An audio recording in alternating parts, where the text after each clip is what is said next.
मीठा मीठ खा के लेकिन बना दिया, और कितना झूठ और छल कपट और बेईमानी हिंसा मारकाट, ये है कर्म कल्या। क्या तुम इसको अदा कर सकते हो? तुम्हारे पास कोई सामान है, और जो सामान लेकर अहंकार करते हो वो तुम्हारा है नहीं। ये शरीर भी तुम्हारा नहीं, ये भी काल का। शरीर के लिए जो जमीन दुकान मकान रुपए पैसे धन दौलत सामान आपने इकट्ठा किया, ये भी तुम्हारा नहीं है। और शरीर के लिए जो रिश्ते नाते पत्नी बाल बच्चे भाई बंधु बिरादर बना, ये भी तुम्हारे। ये सब काल का सामान। केवल इस काल के शरीर में जो जीवात्मा रूह है, ये दयाल की, सिर्फ दयाल की एक चीज जीवात्मा। और दयाल की जीवात्मा अगर न हो तो काल की सारी सृष्टि मुर्दा हो जाएगी। ये जड़ है, लेकिन दयाल की चेतन जीवात्मा जड़े करे चेतन में इस जड़ को चेतन का रूप दे दिया। प्रेमियों, जिस शरीर से जीवात्मा को निकाल दो, रूह को निकाल दो, वही शरीर मुर्दा हो जाएगा। चाहे पशु का हो, पक्षी का हो, कीड़े मकोड़े आदमी इंसान का, ये जड़ है शरीर। इनको चेतन करने वाली चेतन जीवात्मा परमात्मा का अंश और खुदा की रूह कतरा है। अगर इसे निकाल दिया तो संसार खत्म हो जाएगा। ये काल का संसार भी दयाल की चेतन जीवात्मा के द्वारा ही चल रहा है। उसी के द्वारा ये चलता फिरता उठता बैठता बोलता चालता काम करता नजर आ रहा है। तो तुम्हें ये सोचना चाहिए कि दयाल ने कितनी बड़ी मेहरबानी किया और अपनी चेतन जीवात्मा को काल माया के झगड़े झंझट वाले देश से निकालने के लिए वादा किया और घर पहुंचाने का। तुम्हें तो ये सब चीजें ध्यान में रखनी चाहिए थी, तो तुम सब भूल गए, कुछ भी समझ में नहीं आया। देखो, सभी संतों ने, फकीरों ने एक ही आवाज उठाई। संत गोस्वामी जी महाराज जो इसी कलयुग में आए थे, लगभग 500 वर्ष पूर्व हो गए, तो उन्होंने क्या इशारा किया रामचरितमानस में कि ये काल माया का देश, जीवात्मा सुरतोरु हो, ये तुम्हारा देश नहीं है। तुम्हारा देश तो सत्य देश है, सत्य लोग सचखंड अनामी धाम प्रभु धाम जिसे कहते हैं। तू तो वहां की रहने वाली है। तूने जिद हट किया था इस देश में आने के लिए, तो सतपुरुष ने अति कृपा दया करके तुझको मृत्यु लोक मंडल पर उतारा, तो तू और जब काल ने नाम डोर शब्द डोर को सबसे पहले छीन लिया, तुझे अपंग कर दिया लंगड़ा। सारा आधार ही तेरा नाम का था। आधार जब छीन लिया तब जीवात्मा बेचारी उपंग हो गई, कुछ नहीं रहा इसके पास। कहा तब तुझे लेने के लिए फिर से आवाज लगा दिया, चल अपने घर को चल, तेरा ये घर नहीं है, ये काल माया का देश है। काल माया ने पाप पुण्य कर्मों की मिलोनी रचना में तुझको बता दिया है। चल अब इस नाम का आधार पकड़ ली, ये नामदान ले ले, नाम डोर शब्द डोर, इसी के द्वारा तू आई थी। और जब कोई महापुरुष नाम डोर शब्द डोर पकड़ाएगा तभी तू अपने देश से जा सकेगी, इसके पहले न तू जा सकती न कोई ले जा सकता। कितना कठिन संघर्ष। गोस्वामी जी महाराज ने कहा कि काल भी इतनी जल्दी आसानी से जाने नहीं देगा, क्योंकि अगर उसका राज छिन जाएगा तो राज किस पर करेगा। अगर सारी सुनते हुए जीवात्माएं जाग जाएंगी, अपने घर चली जाएंगी, फिर मेरा देश खाली हो जाएगा, मेरी हुकूमत, मेरा राज, मेरा अधिकार किस पर होगा। इसलिए उसको भी चिंता, उसे भी चिंता है। गोस्वामी महाराज ने कहा संभल के रहना, किसी के राज्य में, किसी की हुकूमत में, किसी के अधिकार में आप मनमानी नहीं कर सकते। वो जब जैसा चाहेगा कान पकड़ के अपना काम करेगा और उसी में फंसा के रखेगा। तो समझाने के लिए जीवों के लिए क्या रखा कि माया ने अपनी सहेलियों को हुक्म दिया, आदेश दिया। उसकी सहेलियां कौन है? रिद्धियां सिद्धियां। कहा तुम इसको फंसा के रखना, निकलने मत। बड़े झगड़े झंझट तुमको फंसाने के लिए काल ने यहाँ खड़े किए। इन झगड़े झंझटों से कोई बच नहीं, वो खुद ही फंसा पड़ा, तुमको क्या निकालेगा। तो गोस्वामी जी महाराज इसी राज रहस्य को बताना चाहते हैं कि छोटा मोटा बंधन नहीं है, तो कठिन लगाए। क्यों? कि जो जड़ चेतन की गांठ लगा दी उसने, इसी गांठ में जीवात्मा को बांधा गया है। जब तक ये गांठ को खोलने वाला कोई संत महापुरुष सत्पुरुष के हुक्म से नहीं आएगा, तब तक ये गांठ को नहीं खोल सकता। तो क्या लिखा गोस्वामी जी ने कि छोरा न पाय जो कोई और तब आजी एक तारत होई। का ये जड़ चेतन की गौर चुनौती, इसको खोलने वाला जब तक कोई महापुरुष नहीं मिलेगा जीवात पर नहीं जा सकती। ऐसे नहीं है, बहुत कठिन कदम बंधनों में बांधा। और जब गांठ खोलने की युक्ति किसी महापुरुष से मिल जाएगी तभी काल माया अपना जोर लगाएगी। क्या लिखा कि छोरने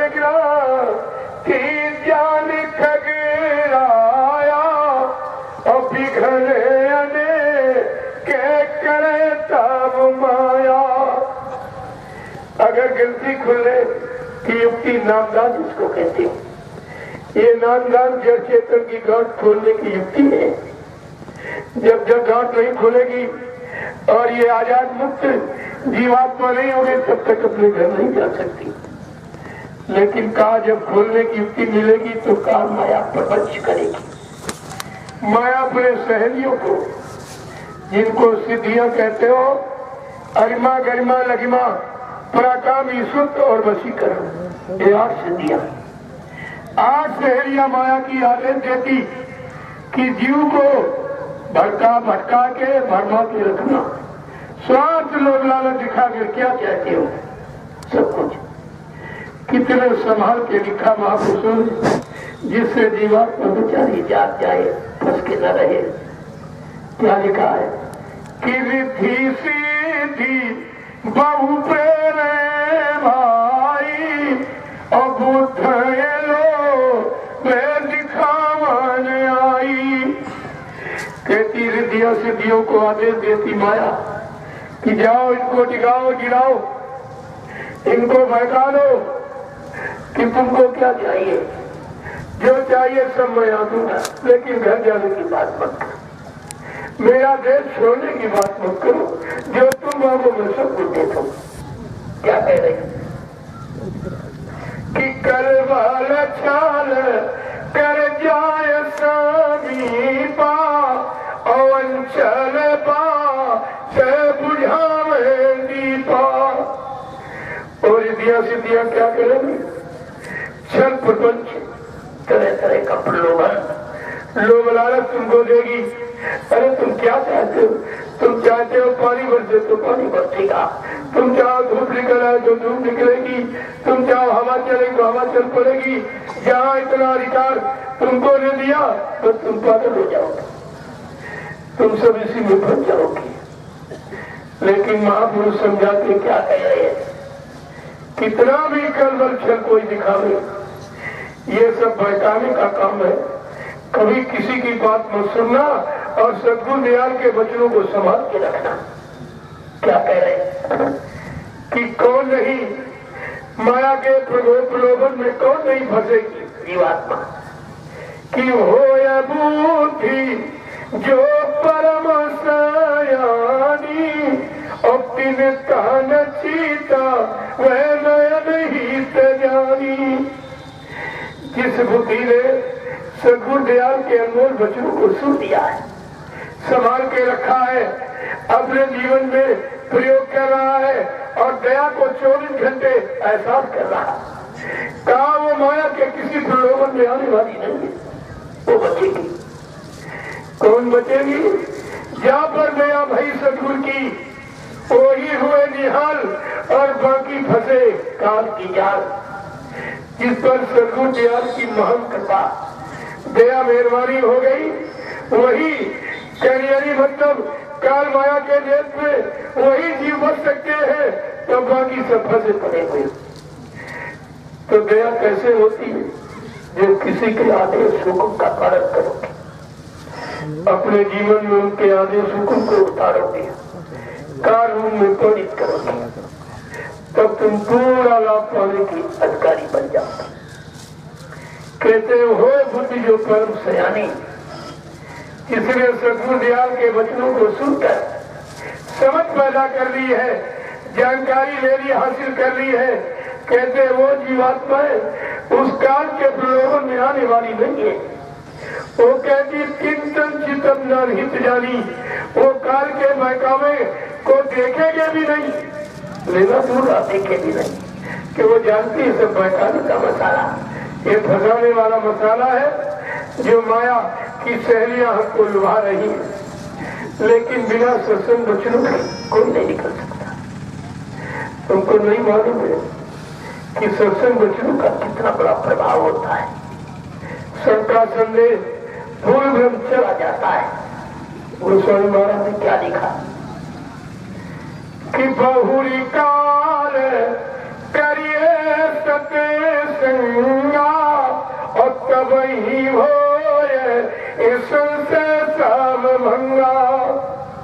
बहुत मत सत्संग करो, करो, सुनो सुनाओ, पढ़ो पढ़ाओ, रटो रटाओ नहीं करो। प्रेमियों, संत मत करनी कभी है। कबीर साहब ने भी अपना अनुभव खोल के रखा। जब तक मैं कथनी करी दूर रहा जगदीश, मैं कथनी लिखने पढ़ने बताने सुनाने में पड़ा रहा, मालिक बहुत दूर रहा मुझसे। लेकिन कहते करनी कर कथनी करी तब पाए सतनूर। जब मैंने अपना सारा समय सारा ध्यान ज्ञान हटाकर उस नाम की कमाई में लगा दिया, और जब करनी मेरी सफल हो गई तो वो प्रकाश और तजल्ली और नूर मेरे सामने खड़ा हो गया। इसलिए संत मत भाषण स्पीच परिचय का विषय नहीं सिखाता। ये करनी करो, मार मंडालो, इंद्री भोग विसारो, इतना काम करो तुम अब की, फिर आगे की सतगुरु जाने। इतना शरीर में रहकर छठे आज्ञा चक्र, 10वां द्वार, त्रिकुटी धाम, सिफत और बिंदु, यहाँ तक आपको मेहनत करके पहुंचना होगा। सतगुरु दयाल छठे चक्र से जीवात्मा की समान करते हैं। इतना तो शरीर में रह के आपको करना ही होगा।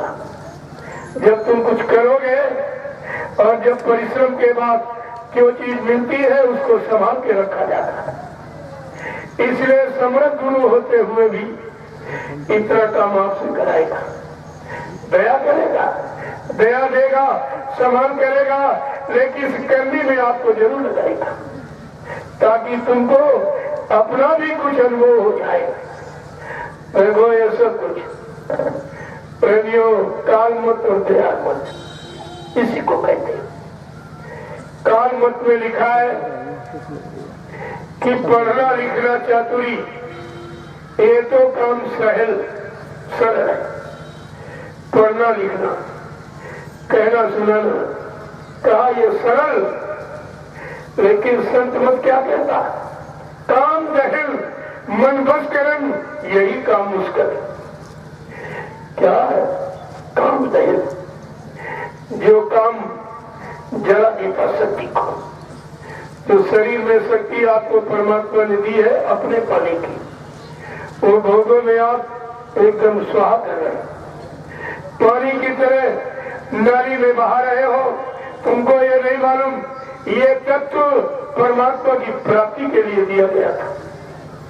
जो सब भोगों में छड़ी गंदे रस पाने के लिए आप बर्बाद करते हो।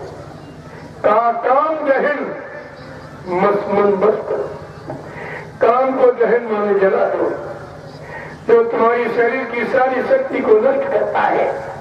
तुम उसी को जला दो, उसी को मार दो, लेकिन बिना सद्गुरु दयाल की दया के कोई नहीं मर सकता। अरे ये काम की सारी शक्ति ही तैयार है। इतना बड़ा मसाला जिससे बनके तैयार हो जा रहा, क्या उसको तुम जला सकते हो? लेकिन सद्गुरु दयाल की दया क्या नहीं कर सकती? कौन सा ऐसा असंभव काम जिसको संभव न बना दे? गोस्वामी जी महाराज इसी असंभव काम को संभव में कौन बनाएगा? किसके द्वारा ये जीवात्मा घर जाएगी?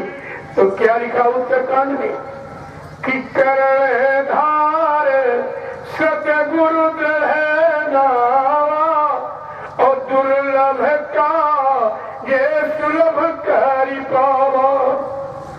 जिन्होंने अपने जीवन का मार्गदर्शक पथदर्शक डायरेक्टर सतगुरु को बनाया, उनका ये जन्म जन्मांतर का भूला बिछुड़ा कार्य कि जीवात्मा परमात्मा से कैसे मिले, जीवात्मा अपने मालिक का दर्शन दीदार कैसे करे, काल माया के देश से छुटकारा कैसे पाए, जन्म मरण से रिहाई कैसे मिले, का ये काम कौन करेगा?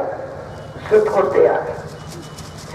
दयाल देश से सतगुरु आएगा और तुम्हारा ये सब असंभव को संभव बना देगा।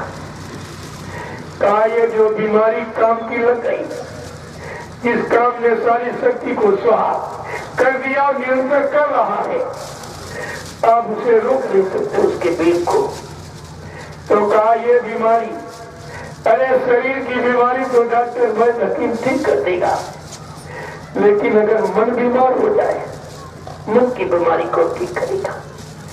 आज प्रेमियों मन ही तो बीमार है। ये मन में ऐसा भयानक रोग, काम क्रोध लोग, अहंकार ये लग गया, इस बीमारी को कौन खत्म करेगा? गोस्वामी जी महाराज ने उसका भी इशारा किया कि सतगुरु दे बचन विश्वासा और संयम ये ना विषय की आशा। अगर सदगुरु भी बच मिल जाए, उनके वचनों पर तुम विश्वास कर लो, और संयम ये है, परहेज ये है कि विषय वासनाओं की आस न रहे, तो ये सब बीमारी आपकी मन की चली जाएगी। देखो दोनों उपचार आपके पास, दोनों उपचारों का तरीका सदगुरु दयाल, दूसरा नहीं है। शरीर की का सुधार और जीवात्मा का उद्धार, ये दोनों काम करने आते हैं। और ये सब लिख करके तुमको 500 वर्ष पहले से सूचना दी जा रही रामचरितमानस के माध्यम से। क्या किसी विद्वान ने इसको समझ पाया है, इसको निकाल पाया है, या अपने जीवन में इसका प्रयोग कर पाया? कुछ नहीं। अरे वो तुम्हारे बस की बात थी। क्यों? वस्तुधरी कम और है, खोजे तुम कम और, जब वस्तु के भेदी मिले तो पावे ठोर कटो। जब भेदी माने मुखर जानकार मिल जाएगा तो तुम्हारा काम सरल हो जाएगा, एकदम सरल। सुन के पढ़ के तुम कुछ नहीं प्राप्त कर सकते। क्या किताबें महात्मा बना देंगी? क्या किताबें जीवात्मा को जगा देंगी? ये अक्षर ज्ञान है। अक्षर ज्ञान से मन जगता है और भोगों की तरफ भागता है और तरह तरह के संकल्प विकल्प उठाता है और तमाम तरह की लहरें उत्पन्न करता रहता। लेकिन प्रेमियों, शब्द ज्ञान ये संतों का बोध है, शब्द ज्ञान है।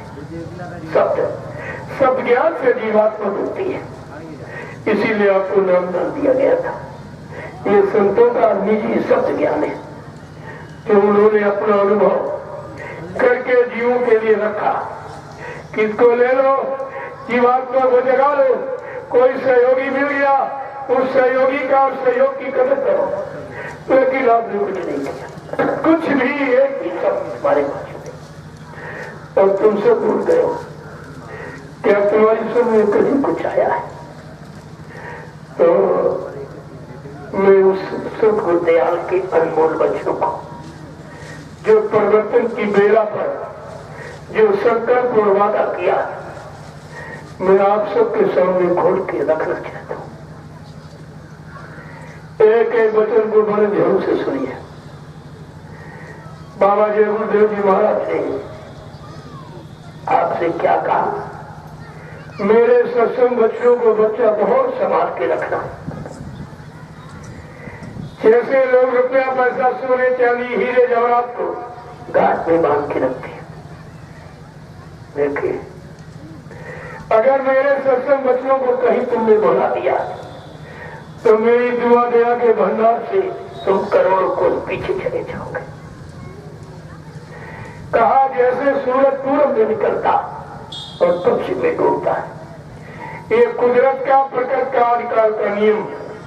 प्रकृति भी अपने नियम को बदल दे। सूरज बजाय पूरब के पश्चिम में निकलने लगे, तुम इसको भी मान लेना।